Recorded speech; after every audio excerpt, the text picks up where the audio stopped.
happened lately now with San Bernardino, with Paris, with what happened in Orlando, with political rhetoric that's being raised, is you're right. I can understand how the anger and the rage starts to increase for people, and they go, listen, I know you're all right. I know you're a good guy, but I don't know how your faith is being hijacked by these people and being polluted by these people, and how tough this must be. You hear the news in Orlando, the first thought is, oh my God, that's terrible. 20 people are dead. Then the number changes, and you go, oh my goodness.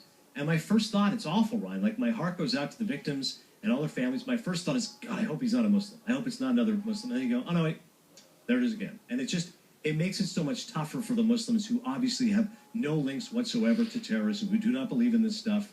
There's 1.6 billion Muslims in the world, and yet think of how many of them in an average week and an average day have no thought whatsoever of any sort of terrorist activity. There are Muslims who serve in the police force. There are those who fight defending this country. And yet, to your point, I get the fact, if I'm in the heartland and I don't know any Muslims and I see these attacks again, I just go, God, enough, just stop it. It's so demoralizing. You're so distraught after what happens. I hate some of the things I think about, and I hate that, over the weekend, or at least on Sunday, it became a thing about, right for arms. And then you're like, okay, well, that's part of it. And then it becomes, well, this is a hate crime. And then there was a report that was like, is this an act of terror or is it a hate crime? And I'm like, does it matter? Right. And then you hear, okay, well, this guy was on a list, but how did they not do more? And then I have sympathy towards the guys. I have a couple friends that are in the FBI, and you're like, so what are you supposed to do? Just because this guy was a wild card, like follow him around for the rest of his life? Like that doesn't seem realistic to be able to pull that off. And then I start to think, like, you know what? Maybe this country can't operate the way it was founded. Like, I start to have some of these thoughts, and then I feel like, am I this horrible person for starting to think that way and thinking, like, I'll look at some of the immigration problems they have in Europe, and I go, well, that doesn't seem, the math on that doesn't work, with some other countries going, hey, we can't do this. We can't have thousands coming in every single day. And I think, okay, so why do we look at this so differently in this country? And then I actually think of you. I think of your family, your wife, your two boys, and I go, well, wait a minute, that doesn't seem fair to think that, okay, we just got to close this whole thing off to everybody because of something that happened yesterday. It's a really tough thing to talk about, and I don't know how people react to you saying it, but, like, again, I think about you and your family going, as soon as I'm like, well, wait a minute, does our country still work this way?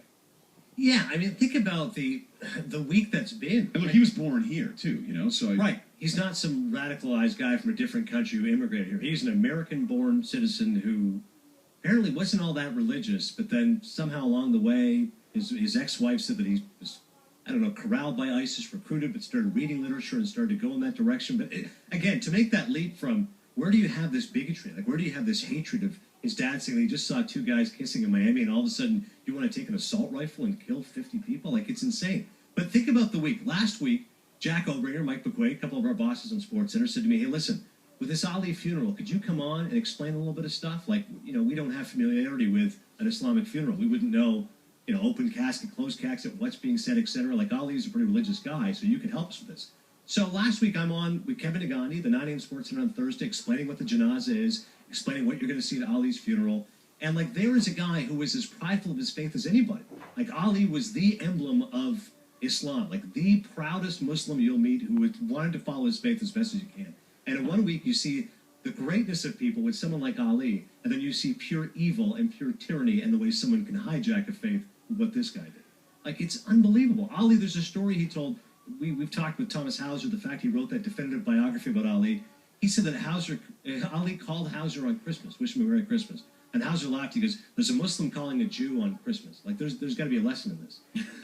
And Ali laughed, and he's like, hey, man, we're all trying to get to the same place. Like, whatever your faith is, if you do believe in God, you don't believe in God, like, just try to treat people well, have tolerance. Like, it's so devastating to me that it's so demoralizing the way people can take this and react in such a manner. Now, like, here in where we live in our community, like, do you have, like, what's your setup here? So we have a mosque here. It's like, again, like, our president of our mosque is like, what do we do? Like, do we make... So you guys will talk about that. Like, yeah. What's it like this week when you go to mosque? Yeah, it's like, okay, we have to make a public statement. So, like, we'll have the local TV stations, like, Fox Connecticut or NBC affiliate, come to the mosque, interview our president, explain that we disassociate ourselves from this type of activity. There's no place for terrorism in Islam. There's cameras there.